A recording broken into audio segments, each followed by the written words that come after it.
On October 14th at exactly 11:43 p.m., Evelyn Carter made a phone call. The call lasted 12 seconds. She was never seen again. This was not a cold case. It was never allowed to become one. Evelyn Carter lived in a town so small, most people missed it when driving through. A place where nothing ever happened, at least nothing anyone talked about. She was 32 years old, quiet and observant, the kind of person who noticed details others ignored. Her days were ordinary. She worked in a small accounting office, and her evenings were quiet walks, sometimes to the diner at the edge of town. She knew her neighbors' routines, their comings and goings, but no one really knew hers. On the night she disappeared, Evelyn returned home later than usual. Her car was found parked neatly in her driveway, engine off, keys inside, porch light on. Everything looked untouched. Her coat hung by the door. A half-finished cup of tea sat on the counter. Her phone was face down on the table. Yet Evelyn Carter was gone. Phone records later revealed something unusual. At 11:43 p.m., Evelyn received a call from an unregistered number. The call lasted 12 seconds. Investigators expected panic or confusion. Instead, what stood out most was that Evelyn never spoke first. She listened. Inside Evelyn's bedroom, police found a small notebook tucked in a drawer. Most pages contained ordinary notes, schedules, observations about coworkers, reminders about grocery lists and bills.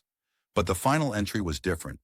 Written in darker ink, heavier pressure, it read, "If they call again, I won't answer." There were no fingerprints on the phone, not even hers. Officer Daniel Moore arrived first. He had worked in the town for over 15 years. He knew everyone, or at least everyone knew him. His report stated nothing appeared missing, no forced entry, no signs of violence. But neighbors later recalled something odd. Officer Moore remained inside the house for 27 minutes, alone. No backup, no radio calls, just silence. The case stalled quickly. No suspects, no witnesses, no follow-up calls from the mysterious number. Within weeks, the investigation slowed. Within months, people stopped asking questions. And within a year, saying Evelyn Carter's name made the room uncomfortable, as if remembering her was somehow dangerous. 5 years later, a cassette tape appeared in an evidence locker. No return address, no explanation, just a handwritten label. Play last. The tape begins with static, then breathing, slow and controlled. After several seconds, a voice speaks. You weren't supposed to remember. The voice is calm, familiar, unmistakably local. Neighbors reported strange lights in Evelyn's house. Shadows moved past curtains when no one was there. Footsteps echoed in empty hallways. Some claimed they saw her silhouette by the window at night, but when approached, it vanished. Objects began appearing in odd places. A single shoe in the pantry, her keys on the roof, her notebook open on the street. Even Officer Moore admitted privately that he felt something was watching him, something he could not explain. He refused to elaborate on what he saw inside the house that night. The town itself seemed to hide secrets. No one talked openly. Everyone knew something, but said nothing. Strangers were noticed immediately. Questions were met with forced smiles or silence. Locals whispered about a memory the town kept locked, a shared understanding that some stories were better left untold. The tape's audio continued, a faint clicking, like a lock turning, a soft, almost inaudible whisper. She remembered. She should not have. Static filled the gaps.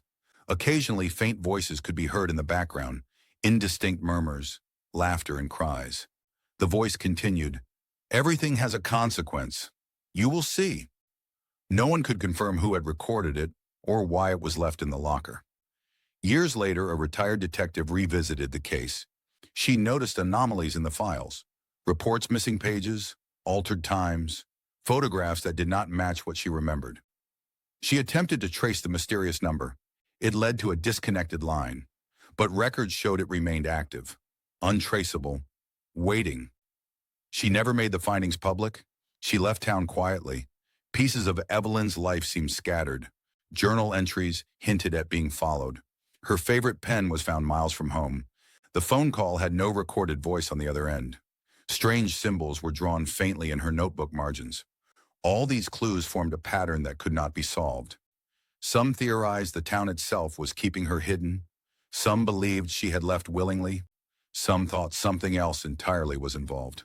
The tape ends abruptly. No answers, no confession. Only the calm, familiar voice saying, "You remember too much." Evelyn Carter was never found. Officer Daniel Moore retired early. He left town shortly after. The phone number that called Evelyn still exists. It has never made another call. Some cases are left unsolved, others are kept that way, and some mysteries never want to be solved.